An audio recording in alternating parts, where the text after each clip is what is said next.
और प्रधानमंत्री नरेंद्र मोदी अपने संसदीय सीट बनारस पहुंच चुके हैं। मोदी सबसे पहले बाबा विश्वनाथ की पूजा करने जा रहे हैं।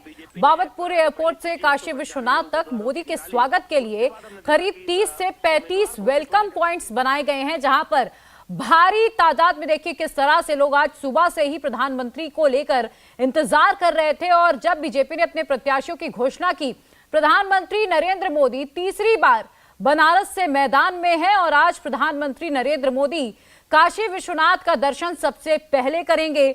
माना यह जा रहा है कि बाबा विश्वनाथ के दर्शन के साथ ही प्रधानमंत्री नरेंद्र मोदी इस चुनावी अभियान का आगाज करेंगे।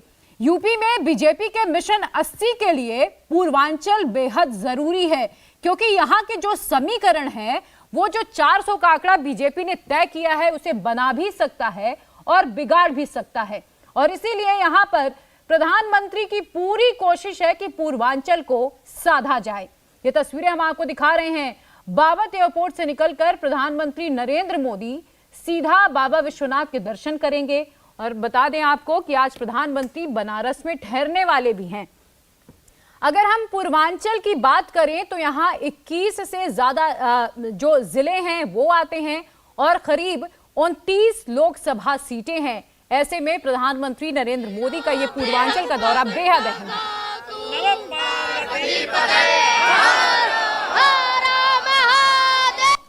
प्रधानमंत्री जी आ रहे हैं, काशी की जनता किस तरह का स्वागत कर रही है? आप प्रथम नागरिक हैं, किस तरह स्वागत? देखिए, माननीय प्रधानमंत्री जी संगठन के द्वारा तीसरी बार जब प्रत्याशी घोषित हुए हैं तो पहली बार तो ये तस्वीरें हम आपको दिखा रहे हैं। बीजेपी के लिए पूर्वांचल का इलाका बेहद अहम है और इसकी वजह यह है कि देश के प्रधानमंत्री नरेंद्र मोदी और मुख्यमंत्री सीएम योगी आदित्यनाथ दोनों ही यहां से आते हैं। इसके अलावा अगर हम बात करें तो मोदी सरकार के मौजूदा 3 मंत्री और योगी सरकार में 13 अन्य मंत्री जो हैं वो पूर्वांचल से ही आते हैं। 2019 और 2014 के चुनावों की अगर आप बात करें तो यहां पर बीजेपी को भारी मशक्कत करनी पड़ी थी। कुछ ऐसे जिले हैं जहां पर एमवाय समीकरण बीजेपी का खेल बिगाड़ देता है। और इस बार जो प्रधानमंत्री नरेंद्र मोदी ने नारा दिया है कि अब की बार 400 पार, अगर इस टारगेट को अचीव करना है तो फिर यह बेहद जरूरी हो जाता है कि यूपी की 80 सीटों को साधा जाए। हमारे सहयोगी पवन नारा इस वक्त बनारस से जुड़ चुके हैं। पवन, पूर्वांचल कितना अहम और प्रधानमंत्री का आज पहुंचना क्या संदेश है ये? बिल्कुल, प्रधानमंत्री नरेंद्र मोदी तीसरी बार वाराणसी से उम्मीदवार होने के बाद पहली बार यहां पहुंच रहे हैं और सीधे बाबा विश्वनाथ के दर्शन करने के लिए आएंगे। उसके लिए बीजेपी कार्यकर्ताओं ने बड़ी लंबी चौड़ी तैयारी की है। तख्तियों के साथ, हाथों में फूलों के साथ यहाँ बीजेपी के महिला कार्यकर्ता खड़ी हैं और अगर यहाँ आएंगे तो बनारस के अंदाज में डमरू के साथ प्रधानमंत्री नरेंद्र मोदी का स्वागत करेंगे। पूछा था मोदी का परिवार कौन है, तो यहाँ तख्तियां हैं, मैं हूँ मोदी का परिवार। और यहाँ इस डमरू की थाप के साथ प्रधानमंत्री नरेंद्र मोदी का स्वागत होना है। प्रधानमंत्री नरेंद्र मोदी के स्वागत के लिए 20 से ज्यादा ऐसे वेलकम पॉइंट्स बनाए गए हैं जहां पर प्रधानमंत्री नरेंद्र मोदी का स्वागत होगा। और अब वो लम्हे का इंतजार है जब प्रधानमंत्री नरेंद्र मोदी आएंगे। चूंकि नरेंद्र मोदी यहाँ लगातार आते रहे हैं, लेकिन अब की बार उम्मीदवार ऐलान होने के बाद प्रधानमंत्री नरेंद्र मोदी काशी विश्वनाथ के दर्शन करने के लिए पहुंच रहे हैं। तो माना जा रहा है कि काशी विश्वनाथ के आशीर्वाद के साथ प्रधानमंत्री नरेंद्र मोदी 2024 के चुनाव प्रचार का शंखनाद करने वाले हैं। बिल्कुल पवन, आप तस्वीरें दिखाते रहिए। हम भी लगातार अपने दर्शकों को ये जानकारी दे रहे हैं कि प्रधानमंत्री का ये दौरा इसलिए भी अहम है कि निशाना सिर्फ यूपी की 80 सीटें नहीं है, निशाना यूपी और बिहार की मिला के 120 सीटें हो जाती हैं। पवन, अगर हम पूर्वांचल के दौरे की बात करें तो जाहिर सी बात है कि 29 लोकसभा सीटें जो पूर्वांचल में आती, प्रभाव तो पड़ेगा ही, लेकिन जो पूर्वी यूपी से सटे हुए बिहार के इलाके हैं वहां पर कितना प्रभाव पड़ेगा प्रधानमंत्री के इस दौरे से? बिल्कुल, आपने सही कहा, ये पूर्वांचल है जिसका प्रभाव न सिर्फ पूर्वांचल की 29 सीटों पर बल्कि बिहार की सीटों तक इसका प्रभाव जाता है। और कहा जाता है कि बनारस पूर्वांचल या कहें कि पूर्वांचल और बिहार समेत इस पूरे इलाके की राजधानी है और यहाँ से जो संदेश जाएगा वो पूरे भारत में जाएगा।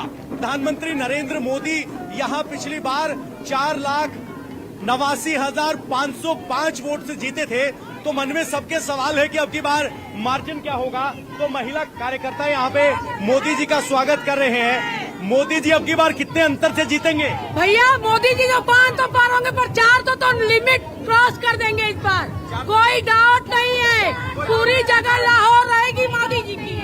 800 पार होगा, 400 तो सीट भी नहीं है, उत्साह ज्यादा हो गया।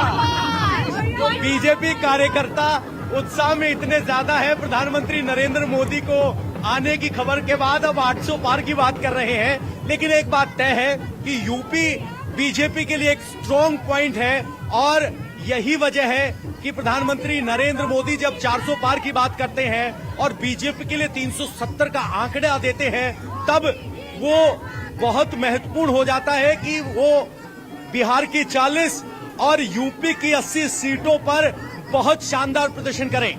2014 में 72 सीटें बीजेपी ने अपने दम पर जीती थी, जो कि 19 में 63 हो गई। इसीलिए यहाँ अब की बार आगे बढ़ने का मार्जिन भी है और बीजेपी के कार्यकर्ता और प्रधानमंत्री नरेंद्र मोदी इसी कोशिश में है कि इस मार्जिन को मैक्सिमम तक लेके जाया जाए। बात तो 80 की हो रही है। इंडिया टीवी का जो ओपिनियन पोल है वो भी 78 सीटें बता रहा है, लेकिन देखना होगा कैसा नतीजा रहता है। इस बात में कोई दो राय नहीं कि राम की लहर है, मोदी का काम है और मोदी अपने आप में इतने बड़े ब्रांड हैं, तो कार्यकर्ताओं का जोश 7वें आसमान पर। बिल्कुल। और देखिए, प्रधानमंत्री ने बनारस में जो विकास कार्य किए हैं उसे भी नजरअंदाज नहीं किया जा सकता पवन। चाहे वो देखिए बाबा विश्वनाथ का जो कॉरिडोर बना, कन्वेंशन सेंटर की शुरुआत की गई, एयरपोर्ट बना, तमाम ऐसे विकास कार्य हैं। बनारस बदल गया है और जब प्रधानमंत्री वहां पर आते हैं, और अपने पिछले ही दौरे में प्रधानमंत्री ने ये कहा था कि ये बनारस और गुरु, तो फिर मानिए बनारसियों का जो अंदाज है पवन, आज जाहिर सी बात है जब प्रधानमंत्री उस लोकल टच को देते हैं तो वहां के लोग कनेक्ट जरूर महसूस करते होंगे। लोगों से बात करिए, ये समझने की कोशिश करिए कि प्रधानमंत्री को देखने के लिए वो कितने उत्सुक हैं। और पवन, मैं आपके पास आऊं उससे पहले ये तस्वीरें अपने दर्शकों को दिखा देते हैं। देखिए किस तरह से जैसे ही बनारस के लोगों को ये खबर मिली कि प्रधानमंत्री आज बनारस में ठहरने वाले हैं, लोगों ने ना दिन देखा ना रात, सुबह से लेकर अब तक लोग कतार में खड़े हैं, सिर्फ इसी उम्मीद में कि प्रधानमंत्री की एक झलक मिल जाए। और देखिए प्रधानमंत्री अपने उसी चिर परिचित अंदाज में नजर आ रहे हैं, लोगों का अभिवादन स्वीकार करते हुए हाथ हिलाकर नजर आ रहे हैं प्रधानमंत्री। पवन, किस तरह से लोगों के चेहरे में आपको खुशी नजर आ रही है? और बनारस बदलने की जरा बात करिएगा कि कितना बदला है बनारस इन पिछले, अगर हम 10 सालों 15 सालों की बात करें तो। देखिए पिछले 10 साल 2014 से 24 तक हम लगातार बनारस के इस विकास के साक्षी रहे हैं। इस सड़क पर आप सामने देखेंगे तो आपको कहीं आसमान में तारे नजर नहीं आएंगी, सभी अंडरग्राउंड तारे हो गई हैं। और अगर टूरिस्ट की बात करें तो लगभग 8.5 करोड़ टूरिस्ट बनारस पहुंचे हैं। गंगा के घाटों पर लाइटिंग के अलावा सफाई हम सबने देखी है। बाबतपुर एयरपोर्ट से लेकर जहां प्रधानमंत्री नरेंद्र मोदी इस वक्त रोड शो करते हुए आगे बढ़ रहे हैं, ये रोड हमने अपनी आंखों के सामने बनते हुए देखा है। इसके अलावा यहाँ सुपर स्पेशलिटी सेंटर बीएचयू में बना है।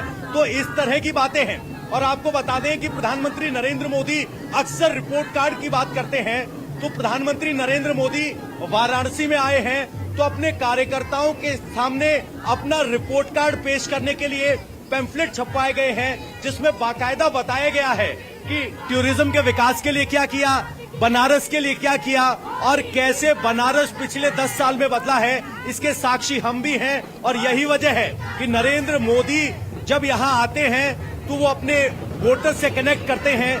यहाँ के वोटर को कभी एहसास नहीं होता कि देश का प्रधानमंत्री है, उन्हें लगता है कि उनके इलाके का सांसद है। और ये वो प्रधानमंत्री नहीं जो अपने कॉन्स्टिट्यूएंसी में ना जाए। प्रधानमंत्री नरेंद्र मोदी अलग अलग अवसर पर बार बार यहाँ आए हैं, बार बार संवाद किया है, अपनी योजनाओं को बताया है। तो चाहे वो वाराणसी स्मार्ट सिटी प्रोजेक्ट हो, चाहे बाकी प्रोजेक्ट्स हो, उन पर जबरदस्त काम हुआ है। और यही वजह है कि नरेंद्र मोदी अब की बार भी अपने मतदाताओं को एक रिपोर्ट कार्ड पेश करने वाले हैं, जिसके पैम्फलेट छप गए हैं, जो हमने अपने दर्शकों को आज दिन में दिखाई थी। बिल्कुल पवन, जिस तरीके से हम तस्वीर देख रहे हैं और ये 28 किलोमीटर लंबा रोड शो, प्रधानमंत्री लगभग पूरे शहर को क्रॉस करते हुए जा रहे हैं और हम जो देख रहे हैं कि जगह जगह कई पॉइंट्स बनाए गए जहां पीएम का स्वागत किया जा रहा है। क्या क्या ऐसी और तैयारियां हैं जो हमें यहाँ पर दिखाई दे रही है? हम देख रहे हैं कि कहीं शंखनाद हो रहा है, कहीं गीत गाए जा रहे हैं, कहीं प्रधानमंत्री पर पुष्प वर्षा हो रही है, और क्या क्या तैयारी वहां पर है?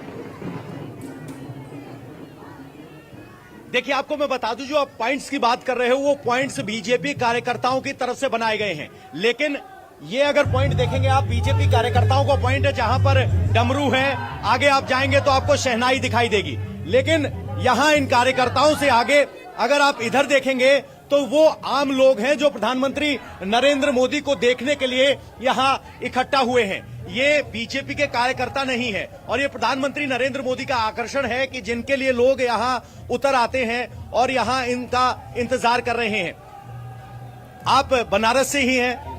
बनारस से ही हैं। प्रधानमंत्री नरेंद्र मोदी को काम को कैसे आंकते हैं? बीजेपी के कार्यकर्ता तो 400 प्लस पार का दावा कर रहे हैं, आप वाराणसी के एक वोटर के तौर पर अपने सांसद की परफॉर्मेंस को कैसे आंकते हैं? यहाँ पे मोदी जी का कार्य बहुत अच्छा है, उसको देखते हुए जनता भी उनको सपोर्ट करेगी। इस बार भी 400 प्लस 400 प्लस है, इस बात में हकीकत लग रही है आपको?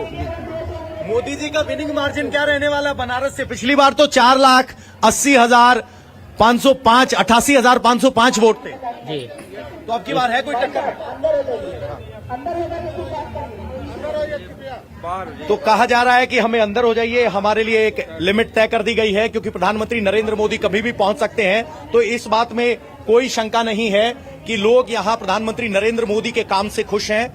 इसके बदलाव को हमने भी देखा है, महसूस किया है। काशी विश्वनाथ कॉरिडोर जिस तरीके से बना, हमने वो दौर भी देखा था जब काशी विश्वनाथ कॉरिडोर बन रहा था तो कहा जा रहा था कि मंदिर तोड़े जा रहे हैं, लेकिन उसके बाद जो विकास हुआ, जिस तरीके से काशी विश्वनाथ कॉरिडोर जमीन पर उतरा, हमने उन्हीं लोगों को जो नरेंद्र मोदी के आलोचक थे, उन्हें नरेंद्र मोदी को शिव का अवतार बताते हुए सुना है। तो ये बदलाव हमने पिछले 10 साल में देखा है, जिसके गवाह हम खुद रहे हैं। और कहा जा रहा है कि काशी हमेशा से भारत की सांस्कृतिक और आध्यात्मिक राजधानी रहा है, लेकिन प्रधानमंत्री नरेंद्र मोदी ने इसको पुनर्स्थापित करने के लिए जो जो कदम उठाए हैं, उनको लेकर यहाँ के लोगों में एक गजब का आकर्षण है। और यही वजह है कि नरेंद्र मोदी जब भी वाराणसी आते हैं, उनके प्रति इस तरह का लगाव।